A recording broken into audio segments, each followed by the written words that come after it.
hard is that whether you're 48 like yours truly at 18. Now look at this real quick. Zoom in on that red truck. That truck is going through the alley. Oh, that's the garbage man. No, but watch garbage this. Man, yeah. Watch this. Now this is something we got to talk about. You come back to me on this. Yeah, one. okay, go ahead. The problem here with what you just saw there. He rode through. They rode through my neighborhood. But you don't know who that is. All right, this is a killing field African American neighborhood. Right. That is my Latino brothers. Right.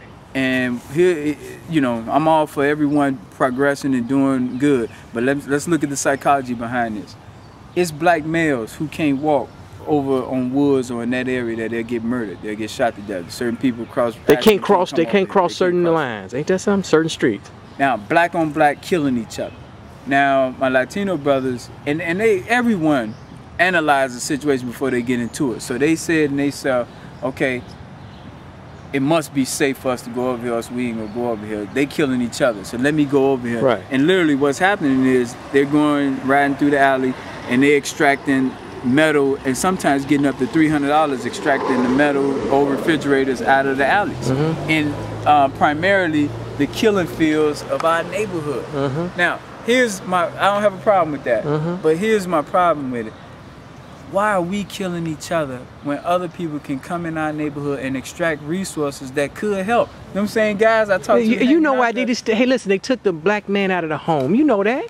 The system purpose destabilize our communities. You know that, man. I know, but see, that's what I'm saying. But the hard part is that when the Messiah comes, they looking for, no offense, this is Sunday morning, you're a Christian, they looking for Jesus to come save them. Yeah. But when Siron comes, they're not don't value that. No, I'm Yeah, saying, they don't value I'm saying, we saw folks going to church earlier, right? And I didn't videotape them, but church right down the street. See, with the Sunday morning, they looking for Jesus to come down to save them. And but wait. But when Siron is the Jesus they looking for, that's what they fail to realize. Guess what? They are the Jesus they looking for. Exactly. And they don't know that. God is in you, and you're absolutely right. We are looking for something to happen that we have the power of doing. And I believe God is saying, I've given you black people what you need. Right. But I'm saying, that's what I'm saying. We look for someone else. And hey, I've been guilty. If I would love to have somebody come and anoint me. I would love to have someone that's so great I can touch the hem of their garment and be healed. But that ain't gonna happen. No, and it shouldn't happen because you got the power. And let me go back to it, I was at Chase. Let's get real. I was at Chase and what, Chase Bank? Yeah, Chase Bank. Okay. And the African American sister, you could tell she probably been around a lot of other ethnic groups because she didn't want to engage in this racial talk. And I was telling her about what's wrong with black people, what's wrong with us, and she wouldn't go there with me. She started, trying to articulate all this other stuff that, no, that's in every urban area. I said, sister. She young. Nah, she was my age. I said, sister, look me in the eyes and tell me that it's functional that you have Chinatown, Greektown, Little Italy. In Greektown, they building a 40-story hotel. In Chinatown, they bringing a 30-story hotel. And we don't have not one black town where she said, it's successful black neighborhood. I said, you missing my point. Whether I'm in Miami, in Liberty City, or I'm in Detroit, wherever, why we have everybody else in our neighborhood taking the money out? And she had to give in to that. She said, you know what? Oh yeah. Yeah, you're right. But she wouldn't want. But she knows why, because there is a Greece, there is a China, there is a Italy. Well, but what country do African Americans come from? Not what continent. What country do we come? Now, some of us can go to with DNA genealogy. DNA and say, okay, you came from this tribe in Africa. But they say, well, no. But then you break down the genealogy. Most of us have like Barack Obama. He had a white great grandfather from Ireland. That's all of us. So we're so mixed up. We had. What are we? Am I a nationalist? Am I a Hebrew Israelite? Am I a Jehovah's Witness? We are the most confused people on the planet Earth. we are, but guess what? At least in the United States. At the end of the day, though, Mark, that can't be our outlet. We can do better than that. Now, but I'm saying the problem is that I gotta believe. We can do better. But I'm saying that we are the Jesus we're looking for, and that's our problem. We've been raised in the church, most of us. And we're looking for somebody else. We're looking for a Messiah that comes. That's what our problem, man. We got a Messiah complex. True, but I'm gonna say this, Mark, and we always go back and forth on this. It's not the people. I always say it. It's the people on one hand, but for the vast majority, it's not the people. 80% of the people are just trying to make it. They're not involved with nobody's organization, church, religion, none of that stuff. They just trying to make it. It's the 10%, and Chicago is known for its reasons to separate each other, whether it's religion, fraternity, all this class, other stuff, the whole nine. all of that. Chicago is the toughest. But that 10%, if you look at them, it's the same people in their meetings every single month. It's not growing. It's not developing. Right. The majority of the people are out here block by block, and you got to go to them. So if your organization model isn't block by block or going to them, you go stay with the same small. Well, let me close out the. We got, you know? my camera's flashing. Says 5 more minutes. We'll see how this goes. The leadership doesn't give a rat's ass about the masses. And the masses are too dumb to understand the world because all they know is the hood. That's all they know, man. A lot of us ain't been 4 or 5 miles outside of this neighborhood right here. And if we did go downtown, like I always tell people, go down to the Peninsula Hotel.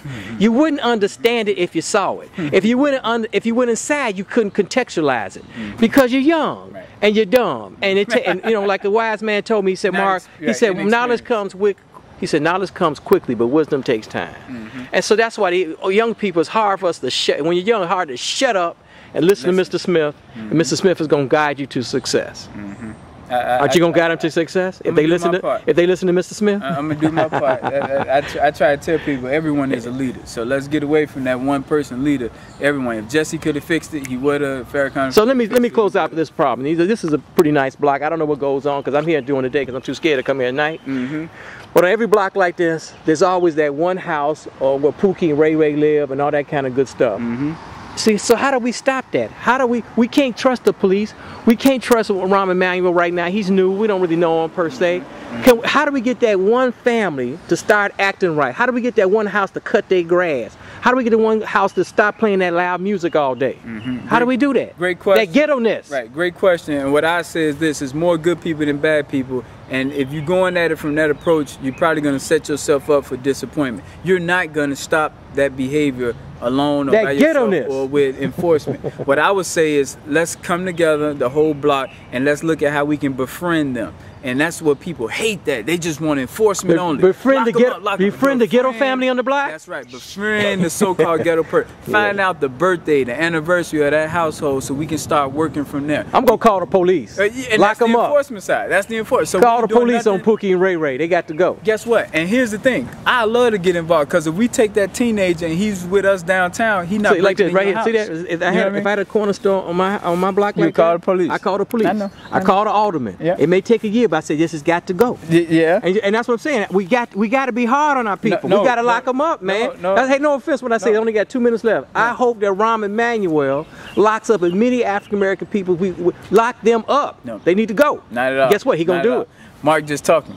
There's a lot of folks in this town who voted for Rahm Emanuel. I'm talking about African Americans now, hoping he would finish the job and push the riffraff out of Chicago, push them Harvey, push them Markham, push them Dixmoor, let them go. Yeah, but I'm not on that. I'm not on that train of thought. So. But I think you should be warned, man. It's like the military, man. I mean, you got to come in. I mean, so PRE. Yeah, go ahead. I'm gonna say that's what we need: prevention, resources, then enforcement. You talking enforcement only? We ignoring the prevention and the resource you know, like I said, I used to work with the kiddies in the public schools, man, but they ain't got so crazy. I lost my patience, man, because what happened was these children they don't even know they're in planet Earth, the third planet from the sun. No, they don't have no clue. I mean, you know what I'm saying? No, they don't know what's. Look at their household, though. Look where they're coming from. So I know, man. I know, but I'm saying when Jesus comes to them, they say, "Listen here, you're like I say. Let me close it out. You're not the Jesus I've been looking for." Right. And that's their problem. They're looking for somebody else. I hear you. All right. All right. Keep hope alive, though. That's the bottom line. Tell people to call you, man. 312 area code 405-8844. 312-405-8844. And let me lead this for everyone. Jesse say keep hope alive. We gotta get involved. Call me. I love to come on your block and work with you. Yeah, you gonna come on the block and work. What about getting that corner store closed down? Yeah, man, I'm scared. It's the hood, y'all. So you ain't scared of the hood, are you? You ain't scared of the hood, are you? Hold on, let me hug my people. All right, I ain't gonna put y'all on TV.